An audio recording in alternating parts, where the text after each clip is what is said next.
एक नुसतं नाव नाही तर एक विचार आहे, एक स्फूर्ती आहे. आज जी स्फूर्ती मला मिळते आहे ना, ती या वेशभूषेमुळेच मिळते आहे. ही वेशभूषा घातल्यानंतर मला जणू असं वाटत आहे की टिळकच माझ्या अंगी आले आहे की काय. तर एक स्फूर्ती असून एक युगपुरुष होते. त्यांचं संपूर्ण जीवन कार्य आपण या व्यासपीठावर मांडणं तर शक्यच नाही, परंतु त्यांच्या काही प्रमुख पैलूवरती ज्यांच्या काही ज्या सुटलेल्या आहेत त्या यांच्यावरती मी आज काही गोष्टी आपल्या समोर ठेवण्याचा प्रयत्न करीत आहे. बाळ गंगाधर टिळक यांचा जन्म आजच्या दिवशी म्हणजे बुधवार 23 जुलै 1856 रोजी, म्हणजे आज सुद्धा योग आलेला आहे, बुधवारच आला आहे आणि 23 जुलै आलेला आहे.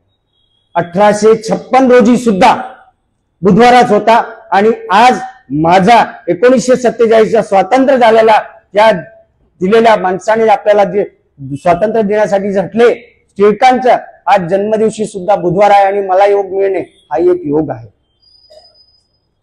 त्यांचा रत्नागिरी जिल्ह्यातील चिखली येथे झाला होता जन्म. 1876 मध्ये त्या काळामध्ये, आता विचार करा तुम्ही, 1876 मध्ये त्या टिळकांनी गणितावरती BA ची पदवी मिळवली होती. आता एखाद्याला म्हटलं ना माझं BA झालं म्हणून, तर त्याला विचारा आणि जर एखादं पुस्तक भेटत असेल ना BAचं किंवा BA मध्ये मी केलं तर गणित जो विषय आहे ना, आज PhD जो मॅथमॅटिक्स करतो ना त्या लेवलचा आहे. त्या काळातला अभ्यासक्रम आजच्या काळात कमी झालेला आहे, परंतु आज जो PhD करतो ना गणितामध्ये तेवढा हार्ड कोर्स त्यावेळेस BA ला होता. तर त्या BA मध्ये त्यांनी गणितामध्ये त्यांनी BA ची पदवी मिळवली. फक्त पदवीच मिळवली नाही तर त्याच्यानंतरही त्यांनी म्हणजे LLB केलं त्यांनी, म्हणजे ते वकील सुद्धा होते. तर हे पदवी मिळत असताना वकील त्यांनी फक्त शिक्षण फक्त पुस्तकातून नाही मिळवलं, त्यांनी प्रत्येक लोकांमध्ये जाऊन प्रत्येक लोकांचे विचार समाजात जाऊन निरीक्षण केलं की कुठे काय अडचण आहे, कुठे काय प्रॉब्लेम्स आहेत, कुठं काय अडचण येऊ शकते, त्यांच्या मानसिकता काय आहे, त्या गोष्टीवरती त्यांनी पूर्ण समाजावरती निरीक्षण करून लोकांशी संवाद साधला आणि सध्याच्या त्यावेळेसची देशाची स्थिती काय आहे त्याचं पूर्ण सगळं चिंतन करून त्यांनी शिक्षण घेतलं होतं. म्हणून त्यांच्यासोबत लाला लजपतराय, बिपिनचंद्र पाल हे सुद्धा त्यांच्या सोबत होते आणि त्या तिघांच्या जोडीला लाल, बाल आणि पाल या 3 नावाने ओळखल्या जात होते. हे विशेष आहे की त्यांच्यासोबत त्यांनी. आता तुम्हाला सांगू इच्छितो की आपल्या भारताचे पंतप्रधान नरेंद्र मोदीजी यांनी आपल्याला आत्ता कोरोना काळ संपल्यानंतर सांगितलं आपल्याला की आत्मनिर्भर होणे गरजेचे आहे. आत्मनिर्भर देश झाला पाहिजे, आत्मनिर्भर झाला पाहिजे हे सांगत आपल्याला बनवणे गरजेचं आहे. आता विचार करा, टिळकांना हे 100 वर्ष अगोदर कळून चुकलं होतं की आपल्याला आत्मनिर्भर बनणे हे गरजेचं आहे. भारताला, हिंदुस्थानला आपल्याला आत्मनिर्भर करणे गरजेचे आहे. 100 वर्षापूर्वी त्यांना माहित झालं होतं की आपल्याला हे आत्मनिर्भर आपला भारत करणे जरुरी आहे. आणि म्हणूनच टिळकांना दूरदृष्टीचा राष्ट्रपुरुष म्हटले जाते. म्हणून त्यांना दूरदृष्टीचा राष्ट्रपुरुष म्हटले जाते. म्हणजे आज आपण एवढं स्वातंत्र्य होऊन सुद्धा एवढे वर्ष झाल्यानंतरही आज आपण म्हणतोय की आपला देश आत्मनिर्भर झाला पाहिजे. टिळक 100 वर्षापूर्वी त्यांचा विचार होता, आहे की नाही. त्याच्यामुळे ते जी दूरदृष्टी होती तेव्हापासून त्यांना आणि त्यांच्या ह्या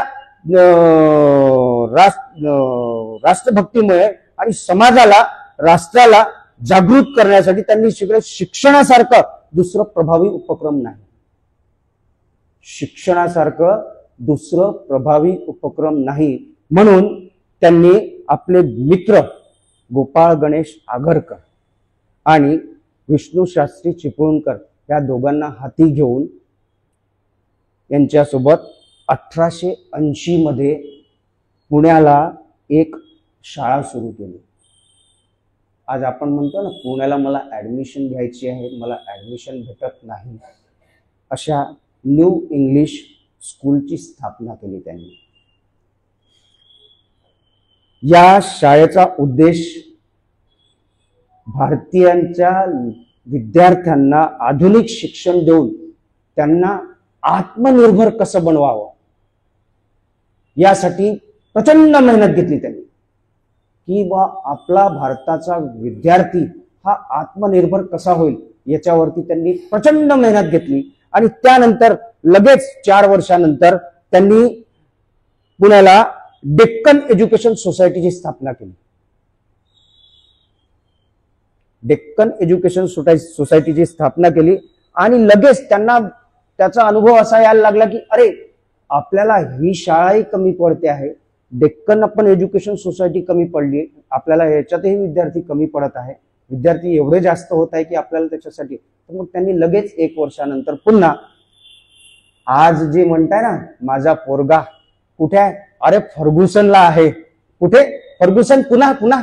हा, तर त्या कॉलेजची स्थापना सुद्धा लोकमान्य टिळकांनी केली होती. हे विशेष आपल्याला सांगू इच्छितो. तर त्या काळामध्ये संपूर्ण महाराष्ट्रामध्ये जे आपण आज सांगतो आहे की बा माझा विद्यार्थी तिथे गेला पाहिजे, त्या महाराष्ट्रामध्ये पूर्ण फर्ग्युसनचं नाव झालं होतं, नावलौकिक संस्था म्हणून ओळखल्या गेली आणि आजही ते लौकिक कायम आहे.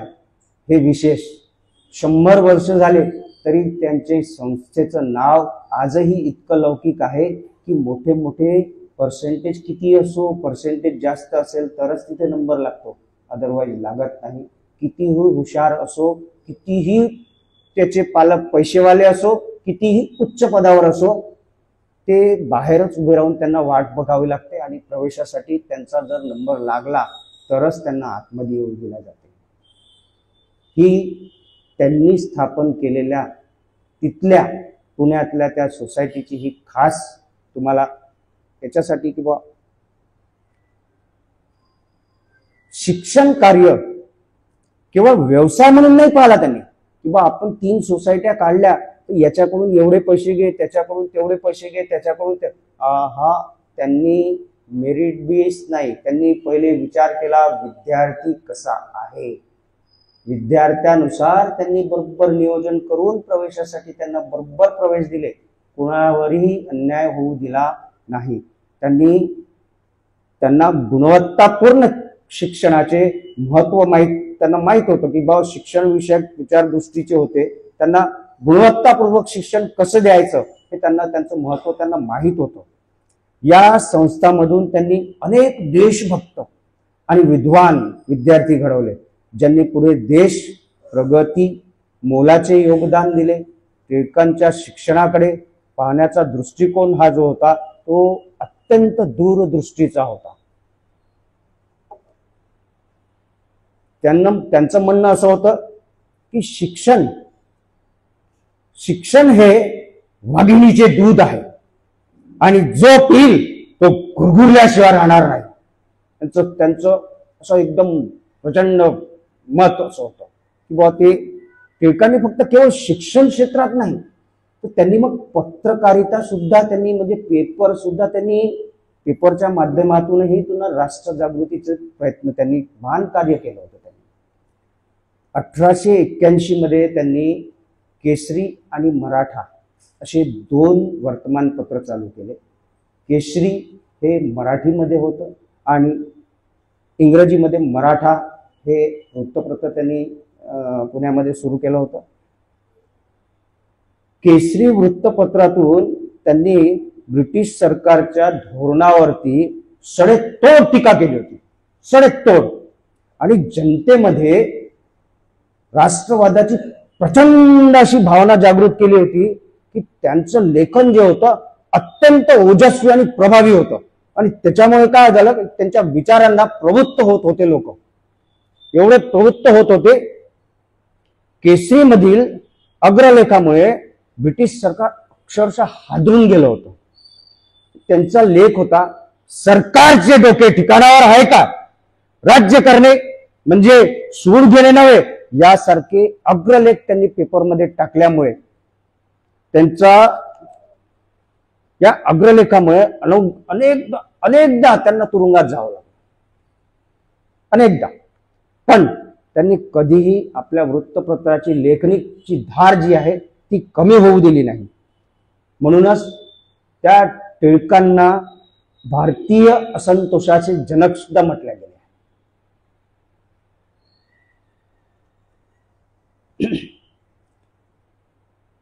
त्यांनी आपल्या लेखणीने जनतेच्या मनात ब्रिटिश राजवटीच्या विरुद्ध असंतोषाची प्रचंड आग पेटवली होती.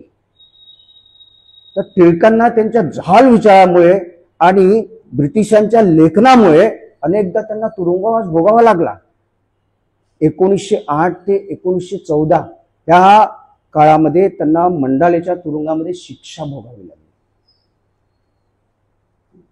तर शिक्षा झाली तर हा काळ त्यांच्यासाठी इतका प्रचंड असा होता की त्यांनी त्याचा भरपूर उपयोग आत्मचिंतन करून आणि त्यांनी लेखनासाठी उपयोगात आणला. त्यांनी त्या मंडालेच्या तुरुंगामध्ये बसून गीता रहस्य नावाचा एक ग्रंथ लिहिला. फक्त त्यांनी ग्रंथ नाही लिहिला गीता रहस्यचा नावाचा, त्याच्या व्यतिरिक्त त्यांनी Arctic home in the Vedas आणि ओरायन यासारखे महत्वाचे ग्रंथ लिहिले. म्हणजे त्या ग्रंथातून त्यांनी प्राचीन भारतीय संस्कृतीच्या वेदाबद्दल आणि ज्योतिष्य शास्त्राचे सखोल ज्ञान जगासमोर आणले. त्यांचे लेखन केवळ माहितीपूर्ण नव्हते, परंतु जे वाचक होते ना, विचार प्रवृत्त करणारे आणि प्रेरणा देणारे होते. टिळकांनी राष्ट्रवादाची भावना लोकांपर्यंत पोहोचवणे काही महत्वाचे उपक्रम हाती घेतले होते.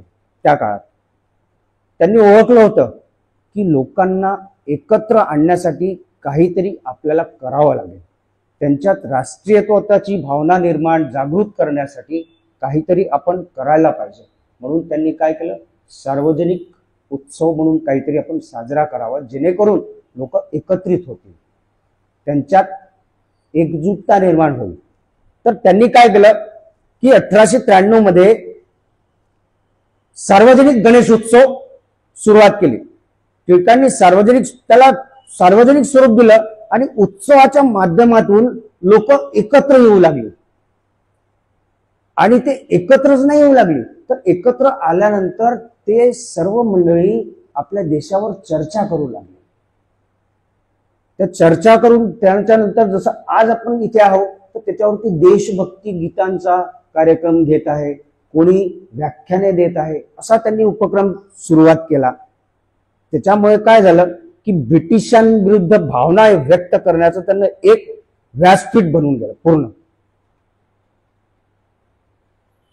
आता तर टिळकांनी सुरू केलेला सार्वजनिक गणेशोत्सव आपल्या महाराष्ट्र राज्य सरकारने याच महिन्यात अधिवेशनामध्ये याला महाराष्ट्र राज्य महोत्सव म्हणून जाहीर केलेला आहे.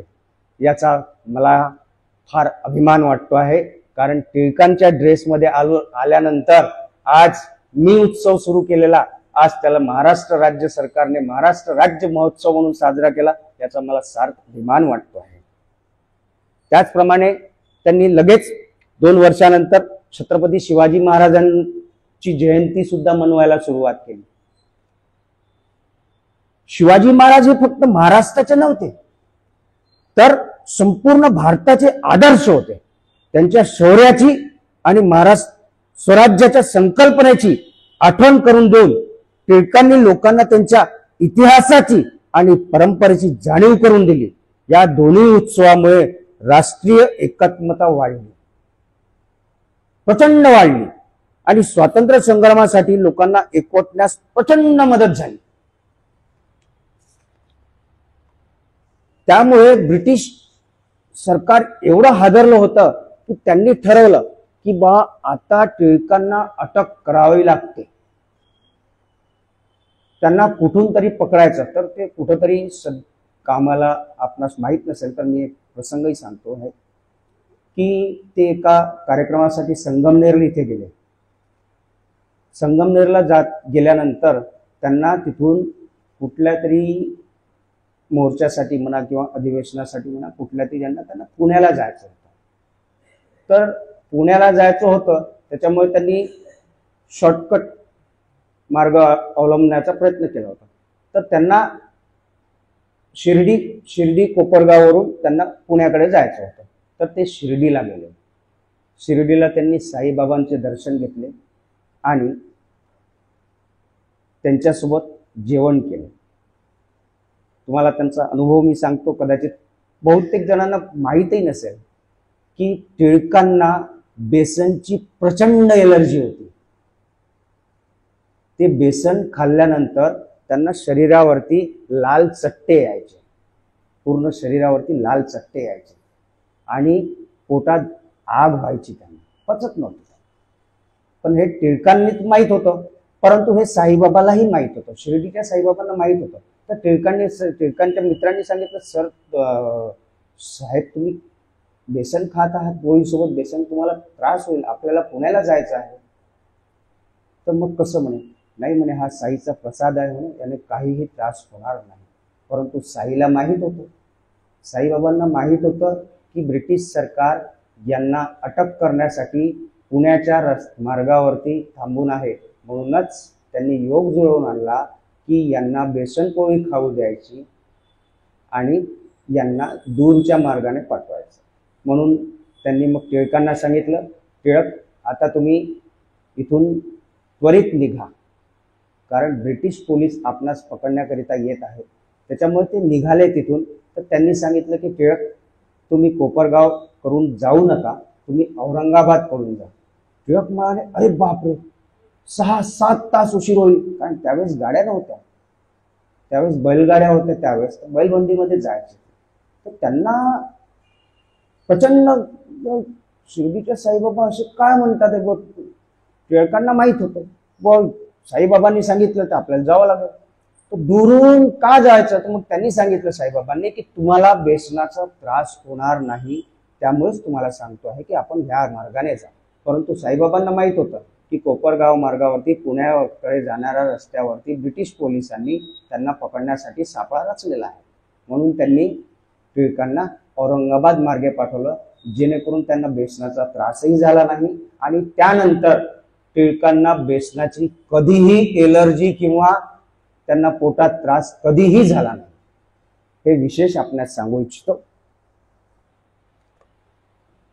यानंतर एका मराठी चित्रपटामध्ये, मी जास्त वेळ घेणार नाही तुमचा, कारण कसं आहे की व्याख्यात गेल्यानंतर कसं आहे की 20-25 मिनिटं झाले की थोडंसं खुर्ची डगमगते, बसणाराही अकडतो आणि कसं आहे की अरे यार हा बोर करतो आहे. व्याख्यान तसं नको, म्हणून जास्त वेळ नाही घेतली.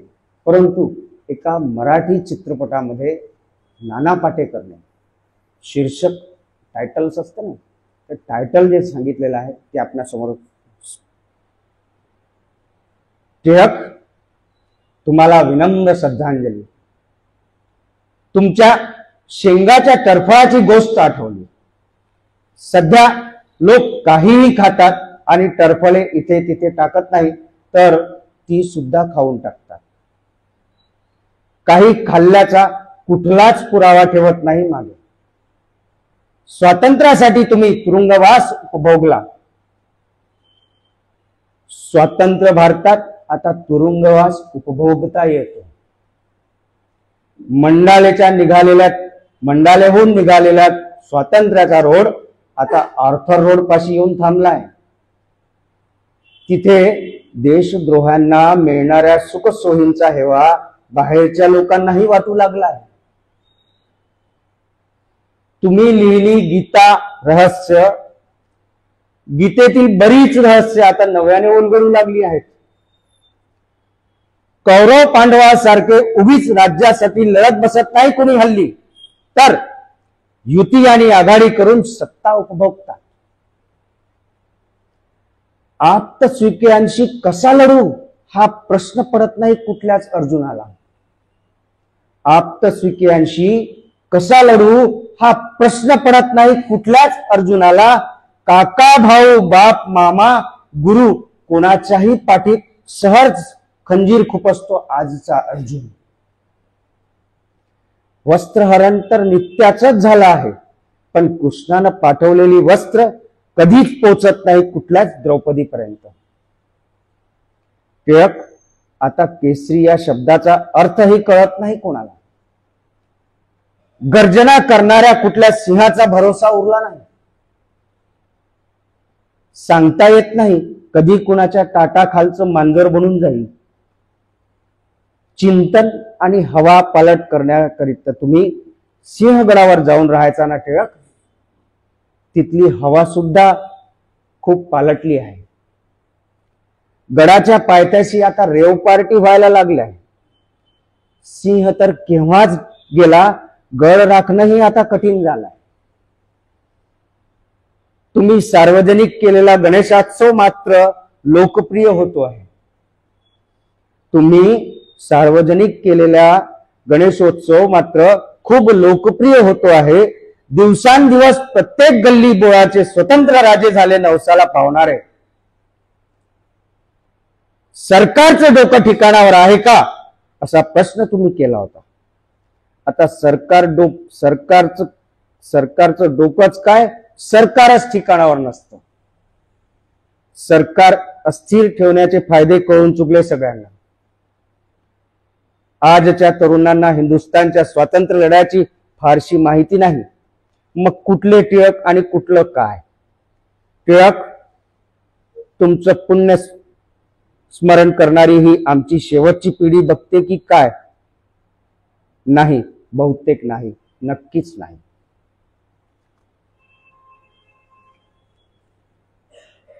तर नाना पाटेकरनी हा त्यांच्या शीर्षकातून या सगळ्या गोष्टी आजच्या युगातली जी घडत असलेली घटना त्यांनी सांगितलेल्या आहेत. त्यानंतर टिळक हे फक्त राजकीय नेते नव्हते, तर ते एक समाज सुधारक, विचारवंत, पत्रकार, शिक्षण तज्ञ होते. त्यांनी संपूर्ण जीवन आपल्या देशासाठी समर्पित केलं होतं. त्यांच्या स्वराज्य, शिक्षण, स्वदेशी वस्तू आणि बहिष्कार ह्या चतुर्सूत्री कार्यक्रमामुळेच भारताच्या स्वातंत्र्याला नवी दिशा मिळाली. टिळकांना त्यांच्या राजकीय कार्यामुळे तुरुंगवास उपभोगावा लागला. त्यामुळे त्यांना आरोग्याच्या अनेक समस्यांना सामोरं जावं लागलं. विशेषतः मंडालेच्या तुरुंगामध्ये दीर्घकाळ वास्तव्यामुळे त्यांना मधुमेहासारखा बिमारी झाली आणि ते या व्याधीमुळे त्यांचं आरोग्य हळूहळू खालावत गेलं. आणि त्याच काळात जालियनवाला बाग हत्याकांड झालं. त्याच्यामुळे ते प्रचंड अस्वस्थ झाले होते. ते एवढे प्रचंड अस्वस्थ झाले की त्यांची शुगर वाढली आणि त्याच्यामुळे त्यांना न्यूमोनिया झाला. आणि 1 ऑगस्ट 1920 रोजी त्यांचं मुंबई येथे निधन झालं. आपण सर्वजण लोकमान्य टिळकांत या महान दूरदृष्टीच्या राष्ट्रपुरुषाला ऐकायसाठी इथं आलात. त्यांच्या कार्याला आणि त्यांच्या त्यागाला आपण वंदन करूया आणि मी इथे थांबतो. जय हिंद, जय महाराष्ट्र.